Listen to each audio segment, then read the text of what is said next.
A Bíblia, principalmente o Antigo Testamento, ela é baseada em uma história, a história de Israel.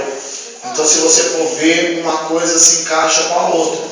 E quando a gente aprende a entender como foi escrito, a forma, ela se torna mais fácil de ser entendida. A Bíblia mostra que quando Deus criou o homem, Deus deu o governo para Adão.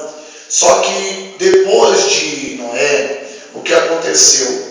O povo era muita gente, entendeu? Então tinha que ter um líder para comandar. E a Bíblia diz que foi passado o tempo, depois de Noé veio Abraão, Isaac, Jacó, e depois começou o quê? Dentro do Egito, começou o faraó, que era o superior, ele era o rei.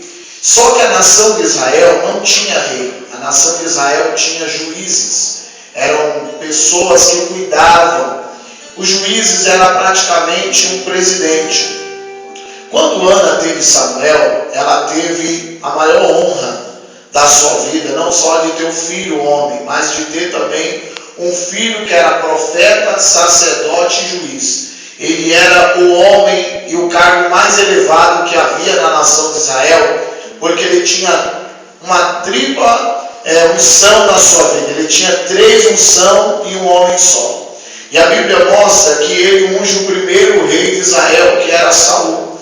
A unção de Saul, a Bíblia mostra que as pessoas, o povo de Israel, começou a olhar para outras nações e a ver que as outras nações tinham rei. E eles começaram a pedir um rei, porque a palavra Saul, que é a mesma que Saulo, ela quer dizer pedido. E a Bíblia diz que o povo a todo clamou. E quando Samuel ele viu isso, ele se sentiu triste, porque ele pensou que estava sendo rejeitado. E quando Samuel foi falar com Deus, Deus falou: você não está sendo rejeitado, não fique triste, porque o povo não está rejeitando você, mas o povo está rejeitando a mim. Se é um rei, levante um rei para Israel. E a Bíblia diz que agora, por pedido do povo, unge-se Saul. E a Bíblia mostra que Saul foi um homem que Deus ungiu. Porque Davi, uma certa vez, quando ele estava com Saul nas mãos, ele tinha motivo e ele podia ter matado Saul, mas ele disse: ai de mim de tocar no ungido do Senhor. Era caído sem visão, mas era ungido. Porque unção se dá e não se toma. Quando Deus unge alguém, quando um pastor unge alguém, não se tira a unção de ninguém, porque primeiramente é dada por Deus. E a confirmação do homem é somente uma confirmação terrena e humanamente falando, porque a primazia e o principal é a unção de Deus. É por isso que Deus ele olha para nós e ele exige alguma coisa da gente, mesmo que nós não tenhamos a carteirinha disso, mesmo que nós não tenhamos cargo disso, mas a unção de Deus já está sobre a nossa vida. Porque Jeremias, o Senhor falou: antes que eu te formasse, eu já te chamei de profeta. Ele não tinha uma unção, mas ele já era de criança. Agora Saul, ele pega e salva o rei de Amaleque. E a Bíblia mostra que ele esconde o rei e esconde algumas também, algumas coisas preciosas. E a Bíblia mostra que também Saul, ele guarda alguns animais para sacrifício. E a Bíblia diz que agora Samuel chega até Saul e disse: você fez o que o Senhor mandou você fazer? Ele disse: não, eu fiz. E de repente agora Samuel escuta um barulho de animal. E ele pergunta: por que você não fez isso? Por que você desobedeceu a Deus? Deus mandou você matar. E por que você guardou? Ele disse: eu guardei para sacrifício. Do que sacrificar? Porque nós estamos vivendo uma época que as pessoas têm se sacrificado e não têm obedecido a Deus. Mas é melhor você obedecer. É melhor você ouvir o que Deus tem para falar na sua vida. Você queira ou não, fique na posição que Deus ele te mandou. Porque é nessa posição de obediência que Deus vai te abençoar e vai te exaltar e vai cumprindo todas as promessas na sua vida. A Bíblia diz que neste momento que o rei, que agora aqui o Senhor fala para Samuel: Samuel, enche o teu vaso de azeite. Porque o vaso, que era um chifre de animal, foi cheio pela primeira vez. E a Bíblia Sagrada mostra que precisava encher o vaso novamente. Isso aqui tem algo muito importante para nossas vidas.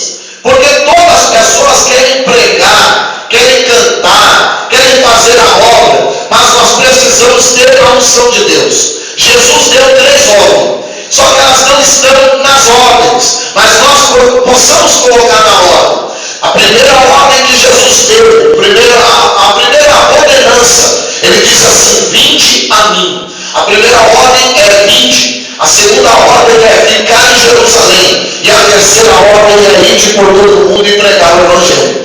Só que nós estamos vivendo uma época que as pessoas querem primeiro o último, que é o ir e pregar o Evangelho. Mas primeiro você tem que ficar. Primeiro você tem que vir e ficar. Porque esse ficar se trata de uma preparação de Deus na sua vida. O batismo com o Espírito Santo nada mais e nada mais é do que uma capacitação espiritual que Deus está dando. Quando Deus olha para o novo convertido e vê para ele, e Deus é onipotente, onisciente, onipresente, e vê que ele está perto, ele tem aquele primeiro amor, mas qualquer coisinha ele sai da igreja, porque é normal no novo convertido, nem todo mundo vem e permanece. Ele passa por uma frieza, por um desânimo. Aí o Senhor, que é inteligente, ele olha e diz: eu vou batizar esse camarada com o Espírito Santo, porque eu quero que ele tenha um compromisso maior na minha obra. Aí o que acontece? Renova a aliança, renova o desejo, porque o batismo com o Espírito Santo se trata de uma fogueira na vida do crente. Foi mais ou menos como o Senhor falou para o sumo sacerdote: todos os dias vocês precisam tirar a cinza,